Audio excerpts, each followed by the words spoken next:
नमस्कार दोस्तों, मैं हूं आपका दोस्त लोकेश साहू और आज हम लोग उपस्थित हैं माना तूता धरना स्थल पर। और आज यहां पर छत्तीसगढ़ एकलव्य अतिथि शिक्षक संघ अपने जरूरी और जायज़ मुद्दों को लेकर आंदोलनरत हैं और इन्हीं से हम लोग जान लेते हैं कि आखिर इनकी समस्या क्या है, डिमांड क्या है और सरकार से मांग क्या है।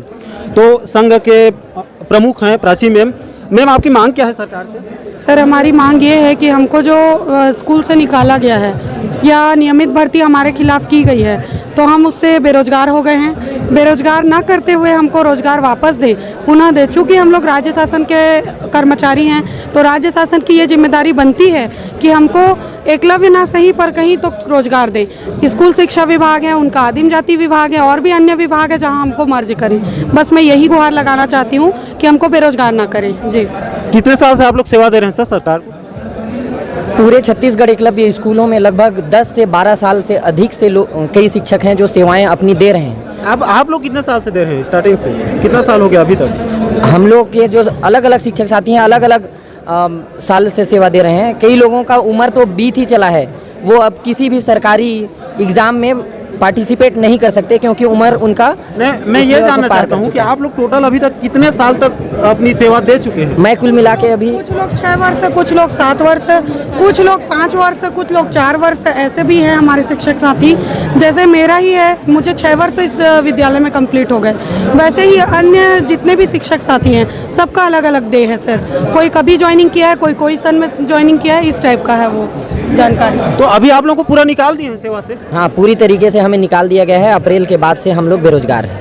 पेमेंट वगैरह भी बंद हो गया है? पेमेंट अभी तक अप्रैल का नहीं मिला है, अप्रैल तक का, और इस बारे में अभी सूचना भी प्राप्त नहीं हुई कि हम लोग की पेमेंट डल रही है अभी या नहीं। सरकार के नुमाइंदों से आप लोग की किसी से बात हुई है अभी तक, शासन प्रशासन से? हाँ सर, हम लोग क्या बोलते हैं, ऐसे पार्टी वालों से भी बात किए हैं, विधायक लोग जो रहते हैं और सांसद, उन लोगों से भी बात किए हैं, मुख्यमंत्री जी से बात किए हैं। उन्होंने सिर्फ हमको आश्वासन बस दिए हैं, अभी तक हमारे लिए कुछ नहीं किए हैं। तो हम लोग चाहते हैं मुख्यमंत्री जी से, सरकार जी से चाहते हैं कि हमारे लिए कुछ सोचे, हमको रोजगार दे। कितने दिनों तक हम लोग बेरोजगार रहेंगे यहाँ पे? और ये जो हम लोगों का धरना प्रदर्शन है, आज 5वां दिवस है। आप लोगों को निकाल के आपके स्थान पर रेगुलर वालों की पोस्टिंग हो चुकी है? जी सर, रेगुलर पोस्टिंग हो चुकी है और सारे के सारे जो लोग हैं आउट ऑफ स्टेट वाले हैं। अच्छा, बाहर से हैं? बाहर से है सर, टोटल जो रेगुलर टीचर आए हैं वो छत्तीसगढ़ वाले कोई नहीं है, किसी का सिलेक्शन नहीं हुआ है छत्तीसगढ़ के टीचर लोगों का। अच्छा, बाहर से बोलने से मध्य प्रदेश और हरियाणा, यूपी, हाँ बाहर से आए हैं सर सारे के सारे टीचर। जी, मतलब छत्तीसगढ़ के आसपास के स्टेट के? जी जी बिल्कुल, अदर स्टेट वाले हैं। तो सर ऐसा क्यों कर रही है सरकार? आप लोगों के पेट में लात मारी, आप लोग इतना साल तक सेवा दे चुके हैं सर, यही तो समझ में नहीं आ रहा है कि हम इतने सालों से नींव खड़ा कर दिए, पूरा बना दिए, उसके बाद हमको निकाला गया। सरकार की ये हमको मंशा समझ में नहीं आ रही कि हमारे साथ में ऐसा पेट में लात मारने वाला काम क्यों कर रहे हैं। इसीलिए हम चाहते हैं सरकार से कि हमको राज्य सरकार ने भर्ती किया था पूरा नियमबद्ध, हम भी पूरे योग्यता रखते हैं, जो NEST निर्धारित किया है योग्यता, वो पूरी योग्यता हम भी रखते हैं, उसके बावजूद भी हमको निकाला गया है। तो हम सरकार से चाहते हैं कि हमको पुनः नियुक्ति दे और हमको पूरा जॉब सिक्योरिटी के साथ दे, ताकि हम पूरे उम्र 62 साल तक अपना काम सेवा दे सकें। ठीक सर। हाँ, सरकार से एक आखिरी मैसेज आप लोगों की क्या रहेगी? सर, हमारा सरकार के प्रति एक ही हमारा लास्ट मैसेज रहेगा कि हमको या तो एकलव्य में पुनः हमको नियुक्ति दे, यथावत रखे, या तो फिर हमारा जो शिक्षा विभाग में जैसे कि आदिम जाति है या जो शिक्षा विभाग में जो भी स्वामी आत्मानंद वगैरह विद्यालय है उसमें हमको विलय करे, ताकि हम लोगों को कहीं ना कहीं से रोजगार मिले। जैसे कि सर, मैं बस्तर जिले से, जो नक्सल प्रभावित क्षेत्र है वहाँ से मैं आता हूँ। मेरा पद है PTI, राकेश साहू मेरा नाम है। मैं ऐसे क्षेत्र से आता हूँ सर जहाँ के ऐसे बच्चे जो नक्सल प्रभावित क्षेत्र से आते हैं, उनको हम खेल में राष्ट्रीय लेवल, अंतर्राष्ट्रीय लेवल उनको यहाँ तक लेके गए, यहाँ तक हम उसको खेलो इंडिया में भी लेके गए। तो हम इतना विशेष योगदान दे रहे हैं और उसके बाद हमको सरकार ऐसे हमको ला के खड़ा कर दिया है, जैसे हम क्या करें, हमको 20 मझधार में छोड़ दिया गया है। हम मजबूर हो गए हैं कि यहाँ आके बैठने में। धन्यवाद। उसके बाद ही 5 दिन हो गया सर, अभी तक सरकार का कोई 1% ऐसा भी नहीं आया है कि आपको कहीं ना कहीं आपका व्यवस्था बनाएंगे कि आगे मिले, कि बात करें या कुछ भी, ऐसा कुछ आश्वासन नहीं मिल रहा है सर। इसलिए हम जितने भी बेरोजगार शिक्षक हम अभी यहाँ धरने प्रदर्शन में बैठे हैं। सर अगर ऐसे बीच मझधार में किसी को जॉब से निकाल दिया जाएगा, पूरा उसका परिवार डिपेंडेंट रहता है उसमें, तो ऐसे में सरकार की सेवा कौन करेगा आने वाले भविष्य में? कौन फिर बच्चों को पढ़ाएगा, फिर अलग अलग डिपार्टमेंट में अपनी सेवा करेगा? वो प्रश्न मैं यही प्रश्न सरकार से पूछना चाहता हूँ। अब आप जो पूछ रहे हैं ऐसे में क्या होगा, मैं एक प्रत्यक्ष उदाहरण हूँ। मैं अपने घर का एकलौता कमाने वाला हूँ, जो कि मेरे माता पिता बुजुर्ग हैं। अब वो क्या कर सकते हैं?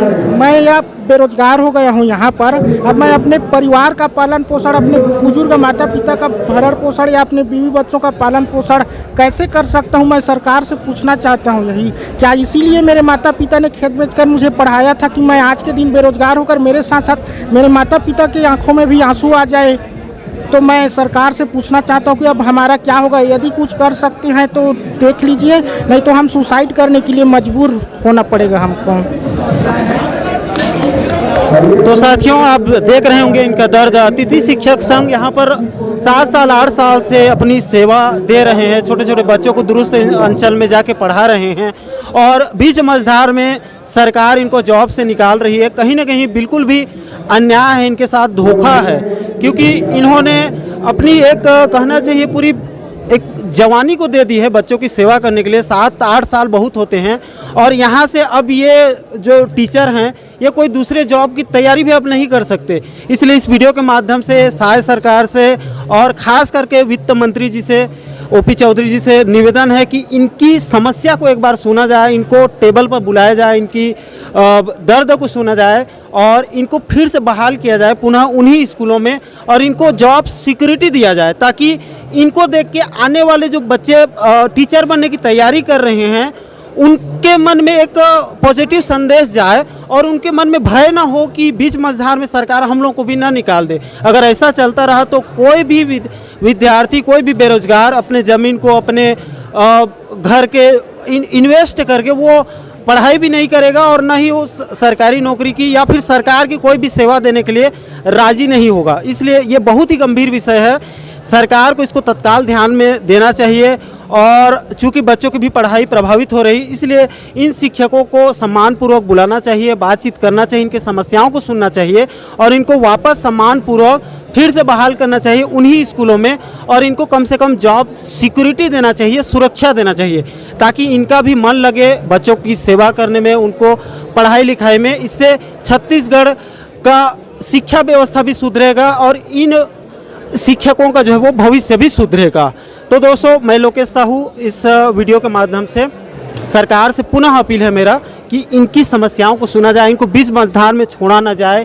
इनका पूरा परिवार सड़क में आ सकता है, इनके छोटे छोटे बच्चे हैं और इन्होंने अपनी पूरी एक जवानी दे दी है बच्चों की सेवा के लिए। इसलिए सरकार को भी इनके दर्द को सुनकर इनकी समस्याओं का तत्काल निराकरण करना चाहिए। धन्यवाद।